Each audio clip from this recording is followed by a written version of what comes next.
Thanks for staying with us here on JoyNews Prime. It's now time for business and Sandra Afeni.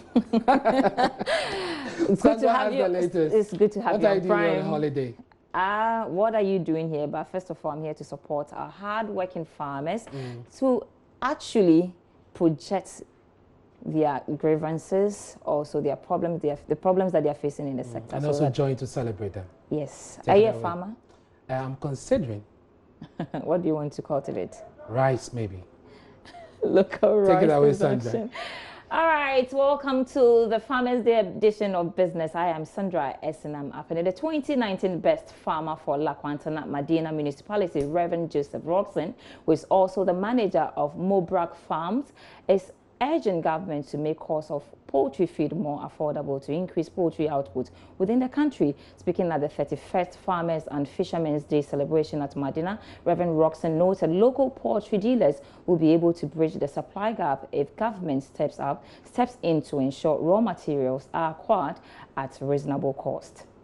The cost of feed has become a challenge that we say importers are coming, or we import so much.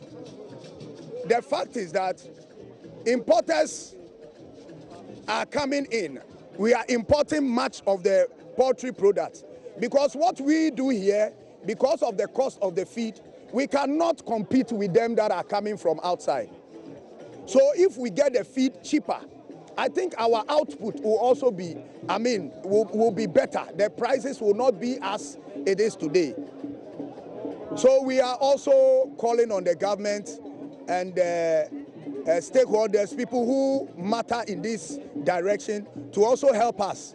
The feed, the cost of feed, the ingredients that make up the feed, the corn and the other ingredients of a higher price, that the ordinary farmer cannot buy it, and even bring out products that are less costly. So that is one. And two, acquisition of land for poultry or for any agricultural venture has also become a problem. We are also appealing to stakeholders, chiefs, and well-to-do men who have portions of land to also release it for farming. This time, housing has come to take most of the land, that agriculture is being set on the background. But we could understand that Ghana, our demand for poultry products is about 400 metric tons, and we are only producing right now 57,000 metric tons. Importation is about 180 metric tons. So you can see the deficit that we have. And if the government to help us, farmers are ready to produce, but sometimes because of these challenges, feed, land acquisition, and also finances, most of the banks are not giving loans for agricultural ventures. So we are also pleading to the banks to also have something like that for the farmers, so that we can also produce and even clear up the deficit, and then we can now stop the importation.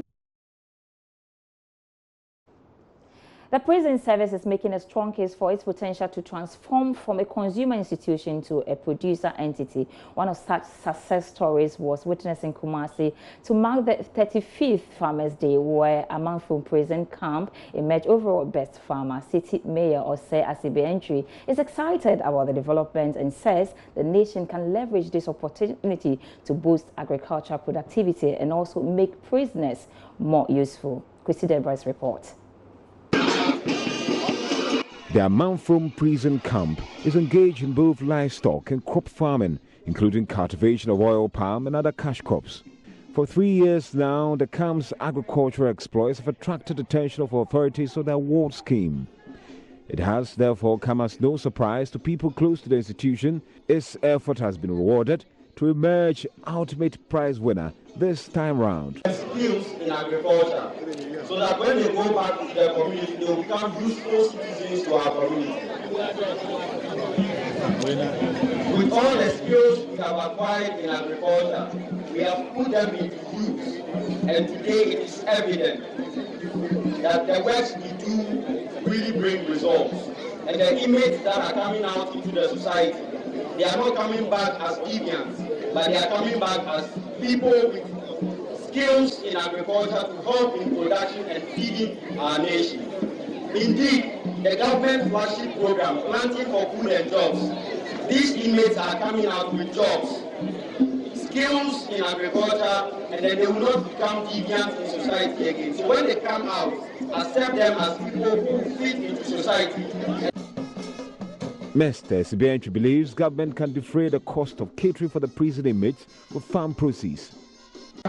Even though today we did have a lot of exhibitors, but among from prison, we have now stand out consistently to become a formidable force in the development of agriculture in the metropolis. But last year they won award, last 2 years they won award, and today they've been crowned the best farmers within the metropolis, especially in the area of rearing animals. So it means that they are rather in tune with the government policy. They are working towards the actualization of the president policy of rearing for food and for jobs. And if we have been to the amount from prison camps, it's not only rearing for animals, but in the area of cereals food, they are there, vegetables, they are there. So looking at what they started doing, it will be better if, as a government, we leverage on their prowess to assess them. And if we assess them, they will be in a position of even producing a lot of food, producing a lot of meat, to be feeding the central prisons and all other prisons, so as to reduce the expenditure that the government is incurring. Deserving farmers received various prizes comprising farm inputs and household items. Reporting for JoyNews, Kwesi Deba. Still on the agri sector, the Crop Research Institute wants government to incorporate good quality yam seed technologies in the country's agricultural development agenda. Head of Biotechnology, Professor Mariam Quinn, believes the move can guarantee smallholder yam farmers bumper yield and create employment opportunities. She was speaking at the Institute's forum, which was held in Kumasi. Yam seed availability in Ghana is a major constraint, as is estimated to account for between 40 to 50% of cultivation cost. Aeroponics, a method of growing plants in a soil-less air environment with nutrient water, has been tested and proven effective in yam seed production. Hydroponics involves use of nutrient solution to grow yam seedlings in a specified medium under the greenhouse conditions. Both methods have been found to generate disease-free seeds. The project, known as Yam Improvement for Incomes and Food Security in West Africa, is in its second phase in Ghana and Nigeria as implementing countries. Spearheaded by the International Institute for Tropical Agriculture, it seeks to increase yam production by 30%. Professor Quinn calls on government and development partners to invest in the technology. We have had yams grown over the years, and it's unfortunate that we don't have a rigid, vibrant seed yam system. So this project is introducing a vibrant, clean seed yam system in Ghana. We want to make sure that as we distribute planting material, we don't distribute diseased plant material. We distribute clean planting material all over Ghana, and you use innovative high-ratio propagation methods, such as the aeroponics, hydroponics, and temporary bioreactor systems to rapidly multiply clean materials for dissemination all across. With this, you are assured of over 30% increase in your productivity.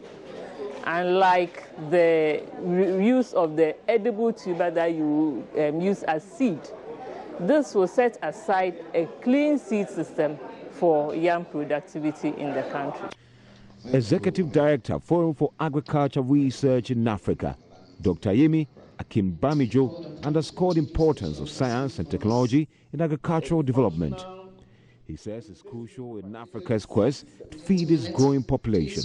And I'm particularly impressed by what I've seen today because of one thing.